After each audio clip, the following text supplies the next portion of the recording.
अस्सलाम वालेकुम। कैसे हैं आप सब? उम्मीद है खैरियत से होंगे। तो आज हम इस वीडियो में देखेंगे गाँव की ज़िंदगी, वहाँ का खाना और ख़ास तौर पे सर्दियों के सौगात जो कि साग और मक्के की रोटी होती है, और वो भी माँ के हाथ की बनी हुई, जिसका मज़ा ही कुछ अलग होता है। और गांव का घर, वहाँ की ज़िंदगी के सब कैसे होती है। तो हम गए हुए थे अपनी अम्मी जी की तरफ। ये जो आपको नज़र आ रहा था, ये हमारी अम्मी का घर है। तो सबसे पहले मैं आपको घर का टूर दे देती हूँ, क्योंकि वहाँ पे बिल्कुल सादा से सिंपल से घर होते हैं। तो ये मेरी अम्मी जी का घर है, जहाँ पे हम पैदा हुए, जहाँ पे मैं बड़ी हुई। तो ये वहाँ का किचन है, बिल्कुल सादा सा किचन होता है वहाँ का। तो सादा ज़िंदगी होती है, बहुत अच्छी होती है। ये किचन है। ये वहाँ का चूल्हा, क्योंकि लकड़ियाँ जलाते हैं तो ये उसके लिए एक अलग सा जगह बनी होती है। उसमें दूध बॉयल होने के लिए रखा हुआ था, क्योंकि जो कोयले बन जाते हैं अंगारे, तो ये दूध उस पर रख दें तो वो खुद ही बॉयल हो जाता है। सिलेंडर वाला सिस्टम भी है, लेकिन वो इस्तेमाल कम होता है। कभी चाय वगैरह बना ली या कुछ सालन वगैरह गर्म कर लिया, नहीं तो लकड़ियाँ ही इस्तेमाल होती हैं वहाँ पे। और ये आप देख रहे हैं, ये सहन है।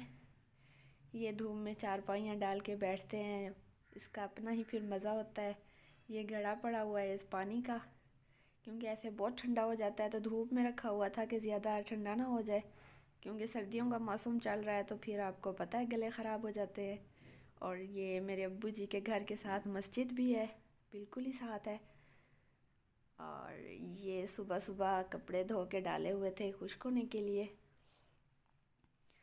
मेरे बच्चों के कपड़े थे ये।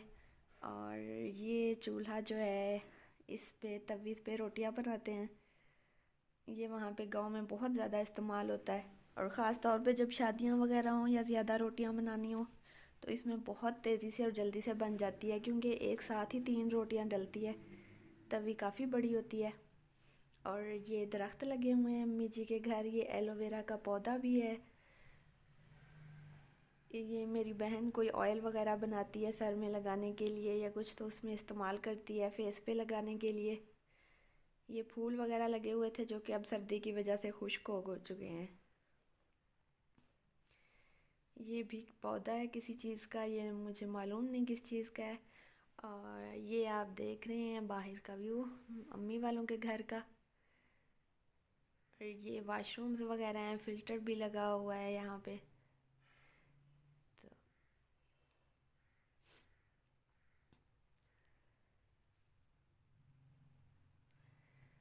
और अब हम कमरा देखेंगे। ये अम्मी जी वालों का कमरा है, क्योंकि मैंने सुबह सुबह ये वीडियो बनाई थी, तो उस वक्त बिस्तर वगैरह भी काफ़ी बिछे हुए थे, उसी वक्त हम उठे थे सारे। तो ये जो है, ये ऊपर, ये गांव में ऊपर जगह बनी होती है बर्तन वगैरह रखने के लिए, जो आम इस्तेमाल में नहीं होते, वो इधर ऊपर रख दिए जाते हैं। ये अम्मी जी की पेटियाँ वगैरह सामान पड़ा हुआ है।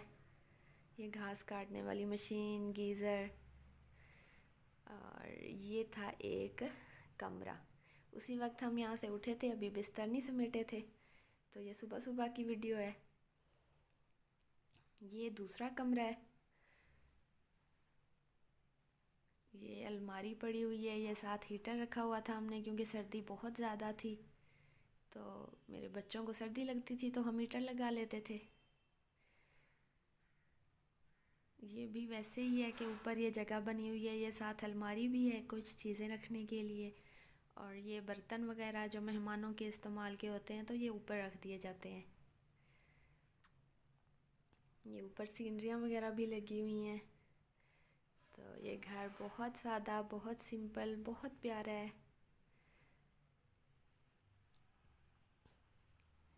ये एयर कूलर अभी ये बंद पड़ा है, क्योंकि सर्दियों का मौसम है। ये फ्रिज है। वहाँ की सैर का भी अपना ही मज़ा होता है। सादा से घर होते हैं, लेकिन बहुत मज़ा आता है उनमें। ये देखें आप, दीवारें कितनी मोटी हैं इनकी, तो यहाँ पे सर्दी भी अंदर बहुत कम आती है। कमरे गर्म ही रहते हैं। और ये देखें सादा सी बिल्कुल छत है, लकड़ियाँ डली हुई हैं ऊपर। ये पक्के कमरे ज़्यादा ठंडे हो जाते हैं, लेकिन ये जो कच्चे कमरे होते हैं ये ज़्यादा ठंडे नहीं होते, क्योंकि इनकी दीवारें भी मोटी होती हैं काफ़ी, इनकी जो है चौड़ाई ज़्यादा होती है, तो इस वजह से कमरे अंदर से गर्म ही रहते हैं। तो अब ये मेरी बहन साग बनाने लगी थी। पतीली में ऑयल डाला हुआ है और ये उसमें धनिया और लहसुन, ग्रीन लहसुन जो होता है वो डाला था। उसको जब तड़का लगा लिया तो उसमें रेड मिर्चें ऐड की। ये अब उसको तड़का लगा रही है, तो अब इसमें ये साग डालेगी।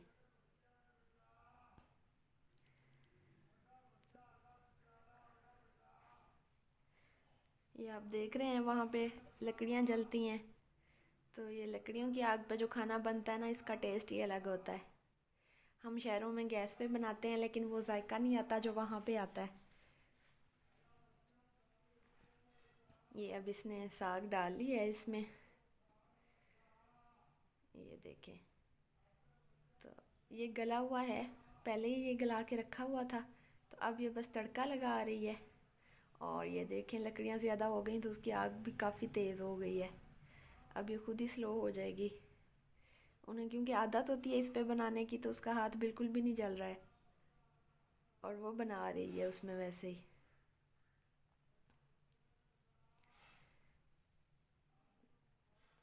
ये देखें कितना मज़े का लग रहा है देखने में भी, और इसकी खुशबू भी बहुत अच्छी आ रही है। ये अब इसमें घोटा लगा रही है। कुछ ये पहले लगा लेते हैं जब गलाते हैं उस वक्त, लेकिन उस वक्त काफ़ी ज़्यादा होता है तो सही से नहीं लगता, इसलिए जब ये थोड़ा थोड़ा सा अलग करके उसको तड़का लगाते हैं तो फिर उसमें गोटा लगा देते हैं। और ये देखें ये साग तकरीबन तैयार हो चुका है और बहुत मज़े का बना था ये साग। तो ये जी इसकी फ़ाइनल लुक है। ये चूल्हे से नीचे उतार लिया है और हमारा साग बिल्कुल रेडी हो गया है। अब बारी है मकई की रोटी की। ये देखें ये भी बिल्कुल सिंपल तरीका जो गांव में होता है रोटी बनाने का, वो मैं आपको दिखा रही हूँ। और ये है मेरी अम्मी जी, और माँ के हाथ का खाना तो आपको पता ही है कि कितना उसमें जायका होता है। तो ये देखें ये आटा एक एक रोटी का अलग अलग करके गूंदा जाता है, एक साथ गूंद के नहीं रखते, हर रोटी का अलग से गूंद के फिर उसकी रोटी बनती है। ये क्योंकि चिपकने वाला नहीं होता, तो फिर अगर इस तरह ना किया जाए तो रोटियां टूटने लग जाती हैं। उधर से तवा चढ़ाया हुआ है गर्म होने के लिए। ये इसके लिए तवा भी दूसरा होता है, पहले मिट्टी के होते थे लेकिन अब जो है ये पत्थर का भी मिल जाता है। तो अम्मी जी जिस पे बनाने लगे हैं ये पत्थर का ही तवा है, उसमें लोहे की तारें वगैरह जकड़ के ना तो उसको मज़बूत किया होता है। तो ये देखें ये असल तरीका होता है मकई की रोटी तैयार करने का, जो हम लोगों को नहीं आता। मुझे तो नहीं आता, खैर किसी और का पता नहीं, लेकिन ये मेरी अम्मी जी बना रहे हैं रोटी और बहुत अच्छी बनती है इस तरह। ये देखें ये सादा सा सिंपल सा पुराना तरीका मकई की रोटी तैयार करने का। और ये देखें इस तरह ये बड़ी होती है, क्योंकि ये हाथ पे नहीं बनती है, टूट जाती है, तो इसको इस तरह तैयार किया जाता है। और ये देखें ये अब तकरीबन तैयार हो चुकी है।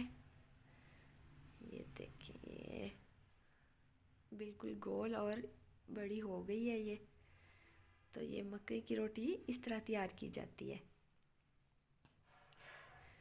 और ये देखें आप ये तकरीबन पक चुकी है रोटी, और अब हम इस पे देसी घी लगाएंगे, क्योंकि मकई की रोटी का मज़ा ही अलग होता है जब उस पर देसी घी लग जाए। ये मैं ही लगा रही थी इस पे, मेरा यही काम था कि मैं इन पे देसी घी लगाती जाऊं। तो हमने इस पे देसी घी भी लगा लिया, साथ में लस्सी भी थी। और ये है हमारी खाने की फ़ाइनल लुक। उम्मीद है आप लोगों को वीडियो बहुत पसंद आई होगी, तो मेरा चैनल ज़रूर सब्सक्राइब कीजिएगा, वीडियो को लाइक कीजिएगा और अगली वीडियो का इंतज़ार कीजिएगा। तब तक के लिए अल्लाह हाफिज़।